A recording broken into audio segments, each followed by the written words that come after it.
Hey, thanks for joining. Thanks for listening. If you don't know me, my name is Ben. Here's just another update. For those of you that don't know, I have stage 3 colorectal cancer, and this is my rounds 2 update. So, for those of you that can see me, you can see that I cut my hair off. I did that not because I'm going to end up losing all of my hair with chemo, but the chemo that I am specifically on, it may cause thinning. So, the nurse said that my hair may thin, and I just figured, you know what, I don't want to deal with thinning hair, and in fact, I don't even want to deal with hair at all. So, I just went ahead and cut it off. I didn't make it some internet sensation or anything like that. I just buzzed it off and just did away with it. Life is so much easier.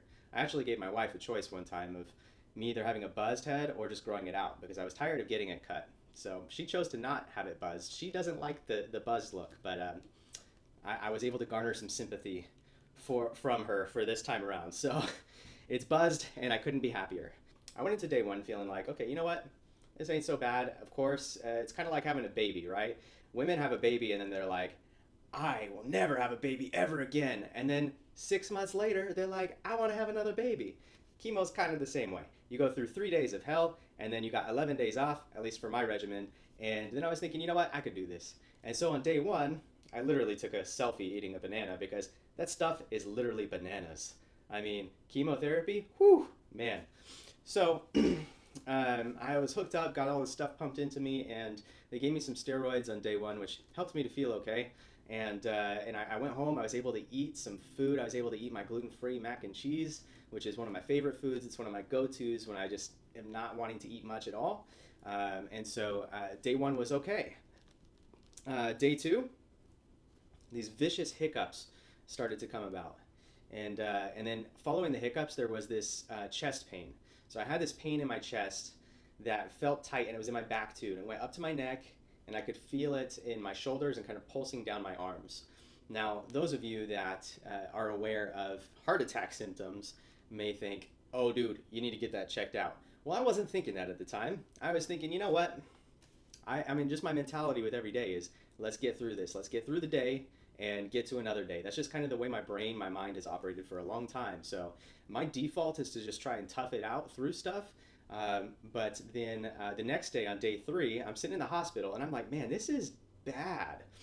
I went to the hospital to get disconnected.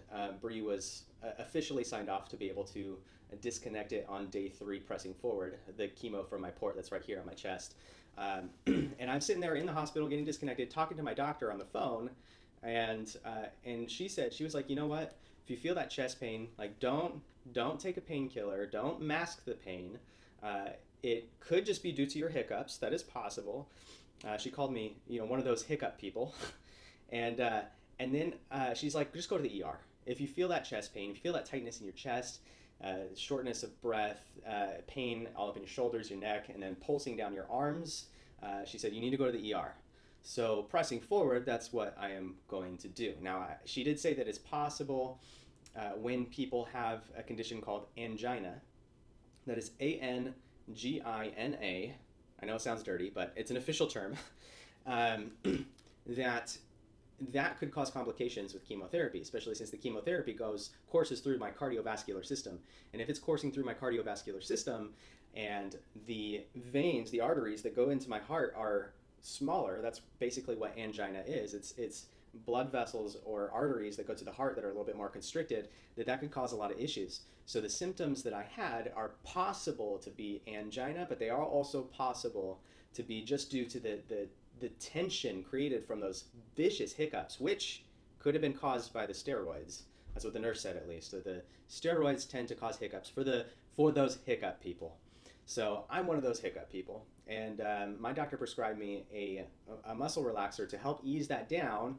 Now, of course, it's one of those things where I'm supposed to only take something for pain or the muscle relaxer, not one or the other. So I'm very diligent about medications and only taking what's prescribed and only taking one for relief and not taking another for relief. So it is pretty brutal for the most part. Um, so that was the first 3 days. That's just kind of the general while I'm hooked up to chemo. But I was just telling my pastor earlier today, I said, it's kind of like having a hangover for 3 or 4 days. So it's 3 days hooked up to chemo, and then after that, you got the 3 4 day hangover. So for those of you that don't know what a hangover is like, you guys are saints, but I I don't believe you. Yeah, so it's like a 3, 4 day hangover. Yesterday was day one of that hangover. So I got hooked up on Friday. Yesterday was Saturday. Today's Sunday. And yesterday, man, I was still feeling nauseous. I was still feeling totally out of it. I did end up falling asleep last night around 8:30, just because I was so out of it. And then I woke up this morning at like 4 a.m. So that to say, sleep is kind of one of those things that isn't very controllable either. I can't really just decide when to go to sleep. I can't decide when I'm going to take a nap. I will say that with the extra fatigue created from the chemo, as well as some of the relaxing factors of some of the medication, it is easier to take a nap, whereas I'm not normally a nap person. I normally am awake all through the day. When I wake up in the morning, that's it, all the way through the day, all the way up until nighttime. But I've been able to fade in and out during the day here and there, which has been kind of nice when I get the opportunity to just like sit back and relax without having to be concerned about small children or anything of that sort. But yeah, so sleep is kind of uncontrollable. What I did find is that when I'm feeling well, I like in my week that I'm not feeling too bad, I tend to go to bed a little bit earlier and I wake up a lot earlier. So when I'm just on my natural clock, this is so weird for me. Whenever I have like an off season when I'm not working, I end up waking up anywhere between 4 and 7 a.m. just naturally.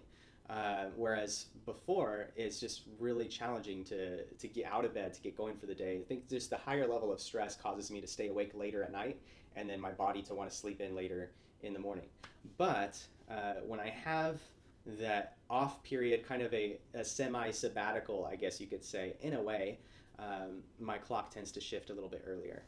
So that's my sleep update. Just for like some general health stuff, my weight is important in all of this.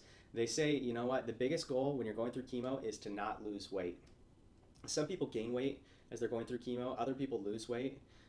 For some people, they lose weight, like a scary amount of weight. I've actually lost a pretty good amount of weight. 2 years ago, I was overweight at this time because I'm 5'8". I was 193. And then when I started having some of these symptoms, like the cancer symptoms, the bleeding in the stools, and I may just create a whole nother video on how I figured out and how the whole process to figuring out I had cancer. I think that would be useful for people. But when that all started, I was 183. So I'd gone from 193 to 183, and that was about 8, 9 months ago. And 183 is where I tended to hover for quite a while.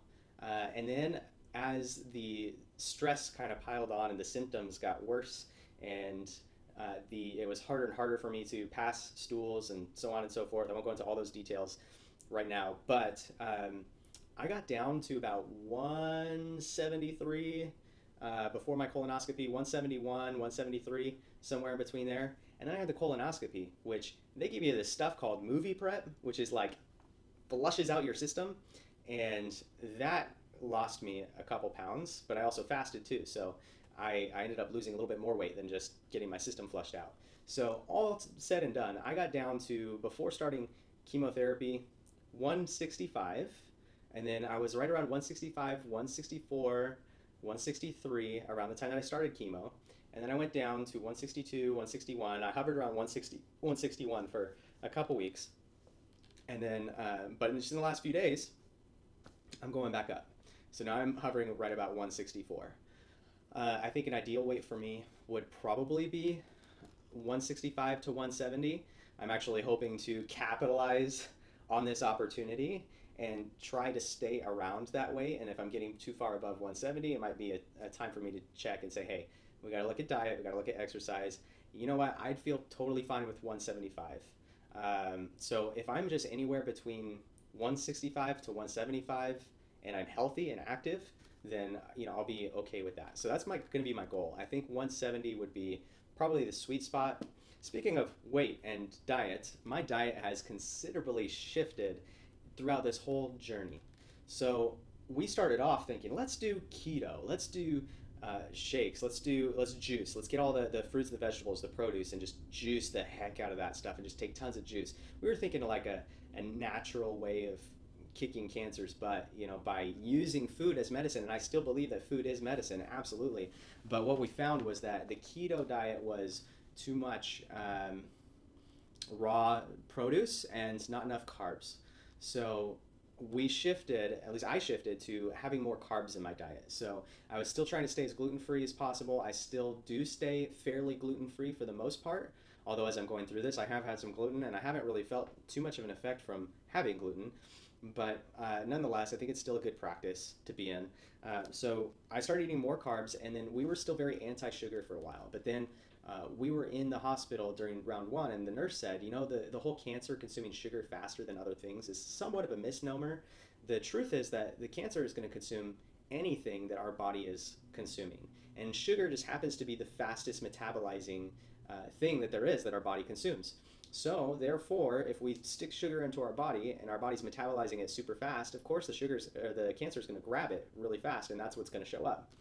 That's why they use glucose in PET scans to be able to identify where cancer is. So, does cancer consume sugar like none other? Yes, but that's because our body consumes sugar like none other. So, I started adding in a little bit more sugar without any shame whatsoever, saying, you know what, if I need a little burst of energy, you know, if I'm struggling with liquids and with energy and feeling super fatigued, I'm gonna grab a 7 Up and I'm gonna drink that 7 Up. And by the way, my mother in law got me some 7 Ups and it's been extremely helpful at certain times. So thank you. This was me one handed praying. Thank you.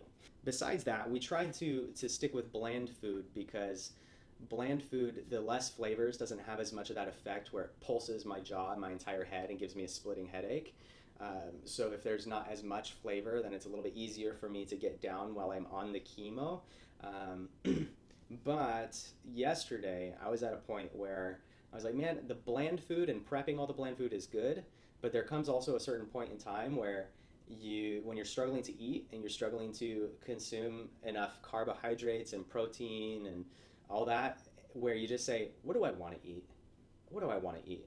You know, I mean, at a certain point, what's really most important is what you can get down. And if you want to feel good, then you should naturally want to eat stuff that isn't going to make you feel totally cruddy. So I am not the biggest fan of Chipotle, but it was the only thing that sounded good. So I got me some Chipotle last night, and it was, you know, I'm glad I did. So that is pretty much it. That's an update for round two in a nutshell. That's generally kind of how my health is doing. Anything you want to know, any questions you have, reach out to me. Send me a text, send me a call. Don't be ashamed to do that. I've got some time on my hands. So love you guys. Peace out.